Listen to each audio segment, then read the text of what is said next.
Mataram Charlie Kirk. Eu não conhecia de perto o trabalho dele, mas sempre soube que era um ativista de direita que propagava os valores da família, né, os valores éticos morais da direita e tudo mais.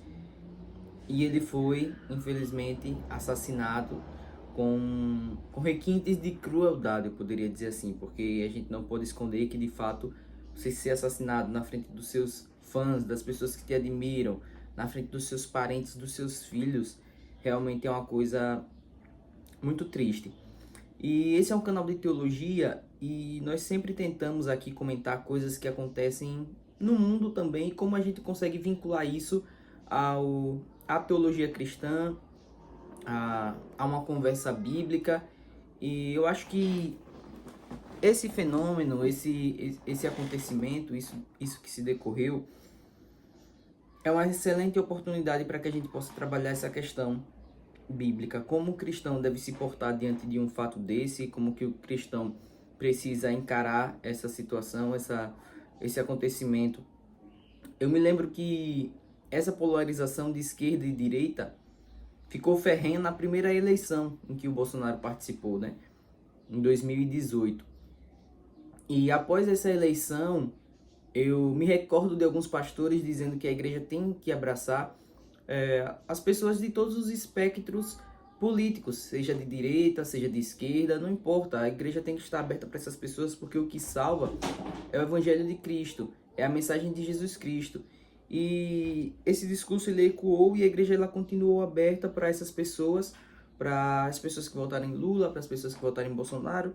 Acredito eu que tenha sido uma tentativa de pacificação desse clima pesado, desse clima de guerra que se instalou no Brasil nesse período. Hoje eu penso diferente. A igreja não pode estar aberta para pessoas de esquerda, pessoas com essas ideologias nefastas, infelizmente. A igreja tem que fechar suas portas para pessoas que têm essa ideologia, que pensam dessa maneira. Ah, mas então pessoas de esquerda não são pessoas que precisam ser tocadas pela mensagem do evangelho, são pessoas que têm que ser deixadas de lado, a gente não tem que ir atrás dessas pessoas a fim de evangelizá-las? Sim. Só que existe uma naturalização da igreja com pessoas que se dizem pessoas salvas, pessoas convertidas, pessoas dentro da igreja, que participam de eventos, que participam de ministérios e que declaram abertamente o seu voto em pessoas da esquerda. Para essas pessoas, nós não temos que ter tolerância. Uma pessoa esquerdista, uma pessoa que propaga uma ideia esquerdista, ideias abortistas e tudo mais, e toda essa ideologia nefasta, ideias de violência, e elas integram o corpo de Cristo, essa pessoa não é uma pessoa convertida de verdade, essa pessoa precisa ser excomungada urgente. Eu vi pessoas comentando a respeito desse fato, dessa morte, com alegria nos olhos, com alegria nos lábios. Esse não é um papel de um cristão. Ver um pai de família, um cidadão honesto, um cidadão que não é um criminoso, um cidadão apenas que pensava diferente, ser morto violentamente e essas pessoas se alegrarem com tal fato, que tipo de cristianismo é esse? Isso é algo completamente diabólico. Isso é pensamento de gente que é pervertido. Não dá para nós termos nas nossas igrejas pessoas que são adeptos da violência física, pessoas que são adeptos de assassinato de bebês no ventre das suas mães, pessoas com ideologias tão nefastas. A igreja ela não pode de forma nenhuma estar aberta para o comunismo e nossas igrejas têm normalizado esse tipo de pensamento. Isso não é certo, isso não é coerente. E sempre que a esquerda ela tenta demonstrar que a direita é violenta, homofóbico, misógino, racista, fascista, nazista e tudo mais, nós enxergamos na prática o que esses seres são. São pessoas extremamente abjetas. E qual que é a ideia por trás de todo esse discurso de que a direita é que é violenta? É tornar todos aqueles que votam em Bolsonaro, que votam em Trump, todos aqueles que são de direita, é torná-los coisas e não pessoas. Chamar alguém de fascista não é uma simples ignorância de quem não sabe o que é fascismo. Chamar alguém de nazista não é uma simples ignorância de quem não sabe o que é nazismo. Mas tudo isso é proposital. Não é que eles não sabem o que é fascismo. Não é que eles não sabem o que é nazismo. Eles sabem muito bem.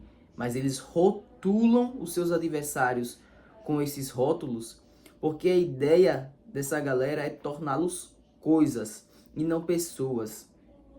É desumanizar os seus adversários, a ponto de que se algo terrível acontecer com seus adversários, tudo isso seja justificável. Quando você mata uma barata, você não sente nada, porque ela é um ser repugnante. É dessa maneira que os esquerdistas tentam pintar nos seus adversários essa imagem de que são pessoas que não merecem qualquer tipo de tratamento humanitário. Eu vou falar um pouco mais em um outro vídeo a respeito da condenação de Bolsonaro, mas tem cristãos celebrando a condenação de Bolsonaro. Você pode discordar das pautas do Bolsonaro, você pode até dizer que ele é um cara que ele precisa ser um pouco mais polido nas palavras, mas o Bolsonaro ele não deixa de ser um pai de família, ele não deixa de ser o provedor do seu lar, ele tem pessoas ao seu entorno que dependem dele, é um cara honesto e que vai ser preso com a sentença de tentativa de golpe de Estado. E você pode discordar do Bolsonaro da forma que for. O que você não pode é defender que o Estado,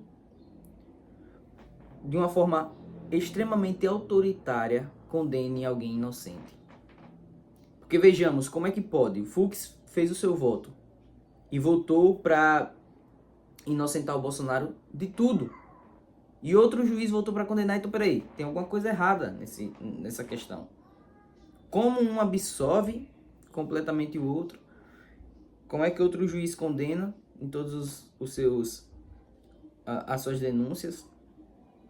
O fato é o seguinte, uma pessoa honesta está sendo presa e por pensar diferente dos esquerdistas que se dizem cristãos, tem cristãos alegres comemorando que essa pessoa vai ser presa, que essa pessoa vai ser silenciada, que essa pessoa vai ser calada, que essa pessoa vai ser ultrajada.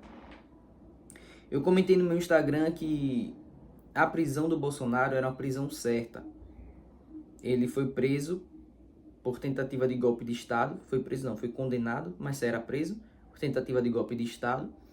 E que por mais que o 8 de janeiro não tivesse ocorrido, Bolsonaro seria preso por genocídio, no caso das vacinas da Covid-19. Mas ainda que o fato da Covid-19 não tivesse existido, ainda assim Bolsonaro seria preso, acusado de todos esses crimes que a esquerda tenta atribuir a ele. Fascista, nazista, homofóbico, misógino e tudo mais. A prisão de Bolsonaro é um fato certo. Era um fato certo, sempre foi um fato certo. O que eles precisavam, o que o sistema precisava era enquadrar Bolsonaro dentro de algum crime que pudesse ser viável no momento. E isso aconteceu. E tem pessoas comemorando isso. Isso é papel de um cristão. Isso é papel de uma pessoa regenerada por Cristo. O rapaz estava em uma palestra junto com sua família e foi vitimado. E tem pessoas alegres com isso. A minha alegria é que a nossa vida aqui na Terra, por mais terrível que seja, por mais injusta que seja essa vida, por mais injusta que seja a justiça do Brasil ou do mundo também, a minha alegria é que haverá um juiz. Há um juiz cujos delitos das pessoas não serão esquecidos. Todo mundo responderá pelas suas faltas, pelos seus crimes, pelos seus pecados. E ele não é um juiz do Supremo Tribunal Federal que pode ser comprado, mas ele é um juiz reto, justo e fiel. Diante dele, todo joelho se dobrará toda a perna vai se tremer diante do grande juiz. E não existirá escritórios de advocacias vinculados com esse juiz a ponto de inocentar o culpado.